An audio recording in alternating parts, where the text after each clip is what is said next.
Hey, folks, welcome back to the Land Fixer podcast. I'm your host, Logan Swanson, and we are talking all about land on this podcast, investing in land, buying it as an asset, a hedge against inflation, land banking, development, subdivisions, creative deal structures, all sorts of fun and exciting things.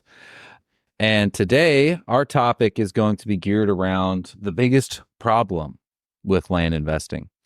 And that is ultimately the biggest issue you're going to run into when you are buying and selling this beautiful commodity is that eventually you sell the property. Okay. So that means it's not like other forms of investing, like commercial real estate or residential real estate, where you can hold on to that and cash flow as far as you can really imagine, at least. I mean, I don't know, modern construction, maybe those homes last 100 years, commercial buildings, maybe 200 years, something like that. But the life cycle on most land deals is much shorter. So you're going to have a piece of land that if you're flipping it, you might own it for 3 or 6 months. You get a cash infusion. And then what do you have to do? You have to go use that money again, which is a good problem to have and why a lot of people love the industry. But it actually scares other people away because they think, man, that is an endless headache, always having to output money to input money. And it's not as some people think, single family homes are safe and predictable. I don't know. I don't really see it that way, but to each their own. The biggest issue with land is eventually you lose the land. So today we're going to talk about a strategy, which I think it's an investment strategy as old as time, I'm sure, but I think it's kind of underutilized in our industry, and that is land leasing. Okay. So I am no expert in land leasing, but it's something that I've had my finger on the pulse of for the past 2, 3 years. I've just never really found a property suitable to land leasing, but I also haven't really found all of the different strategies that you can use or really tried to identify the specific strategies for the specific properties. It's kind of just been this undercurrent, this thing that piques my interest from time to time, and I usually end up just walking away from it. But most people here in Texas, when they think about a land lease, they think about like running cattle or cutting hay. And that is probably the most common thing that land investors use it for.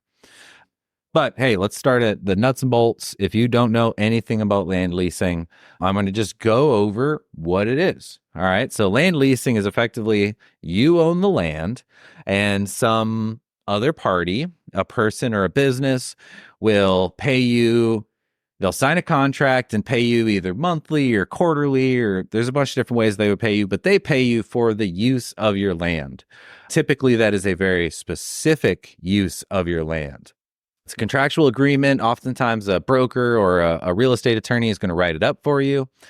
And my goal is in this podcast is to really show you the different types, some structures, some benefits, and how I think this could be something that if I was with the right mastermind and we really pursued this, I think you could probably eventually build up a whole business model just around leasing land.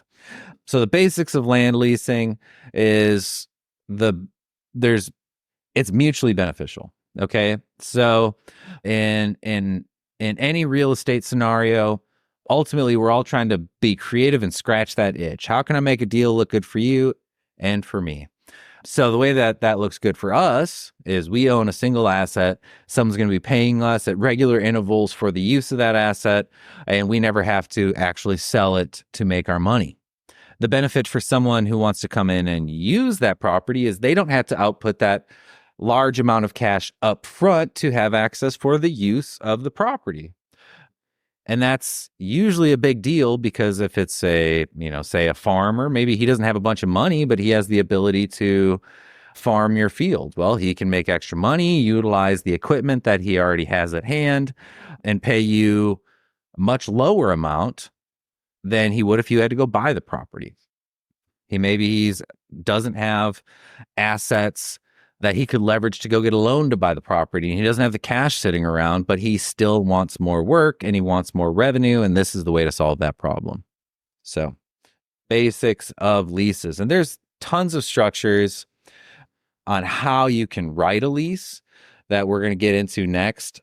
If you're a creative thinker, you can probably come up with just about any sort of strategy around it. The most straightforward is like what's called a fixed lease. Okay. It's almost like rental, right? Typically it's going to be a set monthly payment or annual payment that gets made directly to the landowner for the use of the property, no variables. I mean, there's usually a date in which it expires that you would renegotiate to sign a new lease. Maybe your rates go up or they negotiate a lower lease or whatever. The next is a variable lease. Okay. So this is when the lease rent is adjusted based on some sort of pre-agreed to conditions. So that could be, say for agricultural purposes, it could be contingent on the price of whatever is being harvested off of that property, because that varies. So say if hay prices go way up, well, you as the landowner and the leaseor, I think that's the right word, would make more money.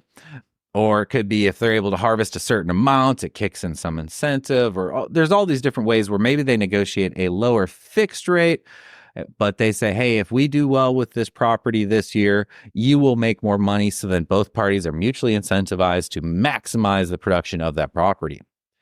You can also do what's called a percentage lease. So pretty similar insofar as the rate is variable, but usually it's going to be tied to, say, total revenue or crop yield, or, if it's a commercial lease, it might be amount of rents collected on the building that's established or whatever else. But it's going to be a set percentage of either total revenue or profits or something along those lines.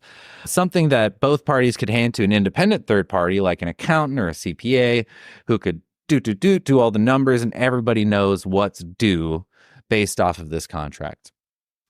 Then we have ground leases. So a ground lease would be long-term lease that allows the lessee to actually develop the land in a specific way. This is the aspect that I was most interested in. My ideal would be like, I'm going to go buy, 10 acres of land that has major road frontage. And then I'm going to go through the process of maybe developing it to a degree where I parcel off, 1.5 acre sections that have the best access for maybe fast food, like Taco Bell wants to come in and pay me an annual lease. And then they build their Taco Bell on top of it. They do all of their stuff and they don't even have to worry about buying the land. It's just built into their monthly cost. And on ground leases, there's different types of nets that you can use. So if you're familiar with commercial real estate, you'll know that there's single net, double net, and triple net. A single net is where the lessee is going to pay you your property taxes plus rent. A double net is where they're going to pay you property taxes, rent, and insurance. And then the triple net lease, which is the best of all leases and what I would definitely want if I was going to do any sort of ground lease in a commercial deal, is where the lessee is going to pay for all of the costs of the property, including taxes, insurance, maintenance, in addition to their rent. So for you as the landowner, you literally just hand them this 1 acre, 1.5 acre parcel and say, pay me. If you don't pay me, I take back whatever you improve.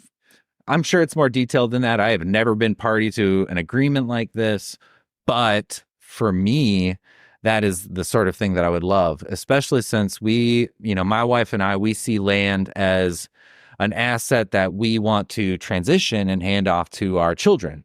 And unfortunately, I've seen it time and time again where somebody has a big portfolio of properties and then they hand it to their kids and all their kids want to do is sell the land, which it's fine. It's something that should be sold and can be sold and moved about in our economy. It should happen that way.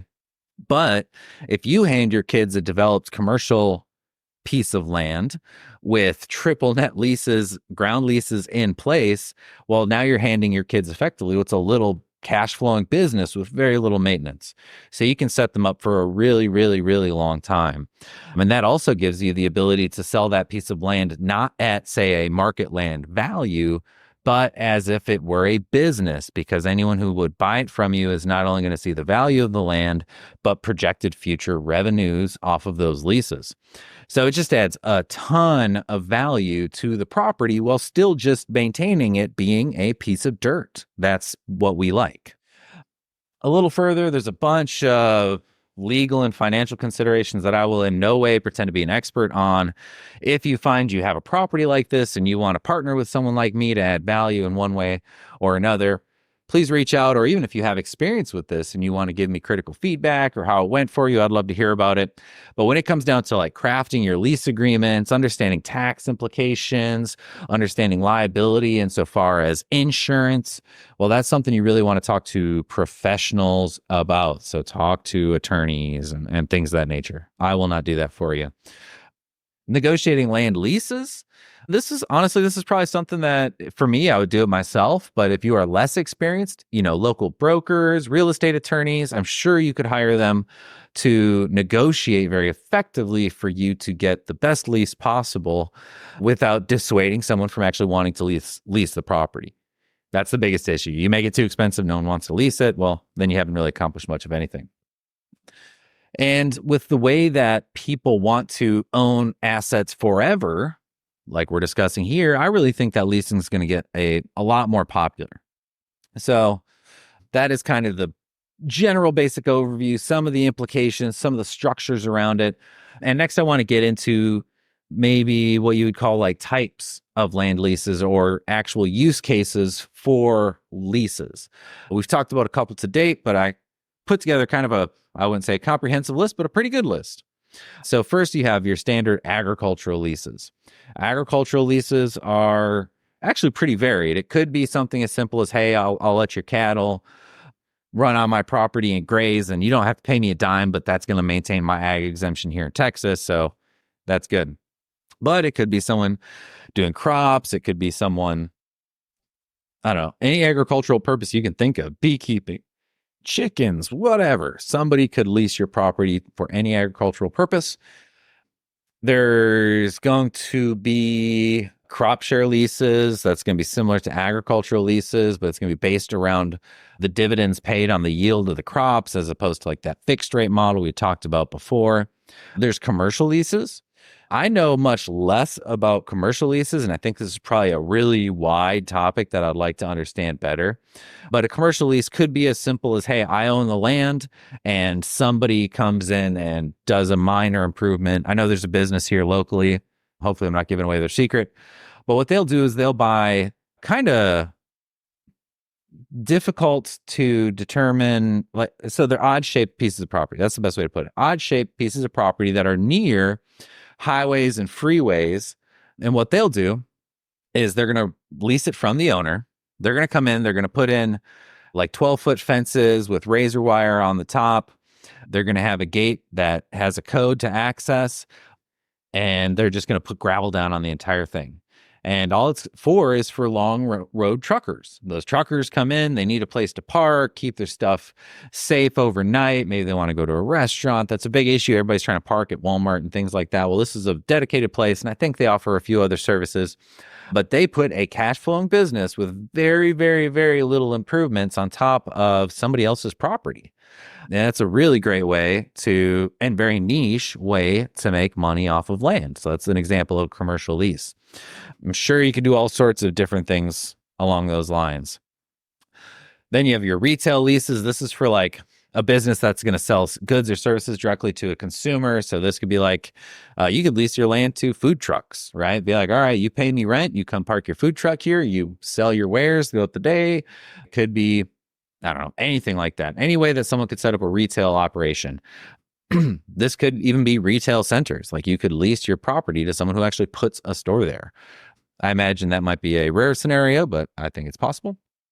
Then you have office leases. This is something, again, I don't think is super common, but I'm sure it does happen. Someone, instead of buying a property and builds office buildings on top of it, they lease the land and lower that huge capital expense up front, maybe because they need that money for the construction itself. And they're just kind of moving money around to make it most effective in whatever the deal is. There's industrial leases. Again, same sort of thing, but it's around manufacturing, warehousing, distribution. I think we're actually starting to see a lot of that in my area because of, everything is direct to consumer. So there's all these Amazon hubs getting set up all over the place. All you see is these huge tip-up concrete structures with a bunch of garage doors on the side. And that is the business, man. It's just moving things from A to B and having a place to organize it. Recreational leases. This is actually a pretty cool concept. Recreational leases could be something like primitive camping, right? So you could have a piece of property and you could work with somebody who has like, I don't know, I think there's apps around it like Airbnb where you just go rent a campsite and all they do is there's pieces of ground, maybe there's some logs rolled out and a campfire spot, and someone just books it on the app, 20, $30 a night, and then they go and camp there. They, but that's very varied. It could be they run their horses there, they go ATVing there, or whatever. You can have your land, someone puts a business or a service on top of it that is for recreational purposes, and off you go. Ooh, the next one here is awesome. This is probably my favorite one and one that I'm really trying to understand right now. And that's renewable energy leases. Okay. So landowners, this is getting very popular here in Texas. You can lease your land to a solar farm company. And what they're going to do is they're going to come in and drop a huge amount of solar panels on the property, and they're just going to harvest that sweet, sweet sun energy.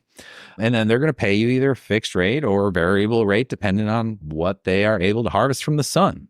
And then finally, there's conservation leases. These are going to be agreements that are aimed at preserving natural habitats. Usually they're going to involve like a governmental agency or a nonprofit, or maybe there's like a billionaire philanthropist or someone who's like, I'm going to pay you to not develop your land because we love this dodo or this bluebird or rare species that exists on the property, and we don't want it to go away because of any sort of development that might happen in the future. So the whole idea is like, we're just going to pay you to not do anything with it. That's a pretty sweet deal to get into as well. So I hope you found this fascinating. I'm sure I could go on and on and on with this topic, but for our purposes here today, it's broad, okay? It's understanding that there is this whole other world of leasing with land. And hopefully it's another tool in your belt that you can use when you're looking at buying a property to put into your portfolio.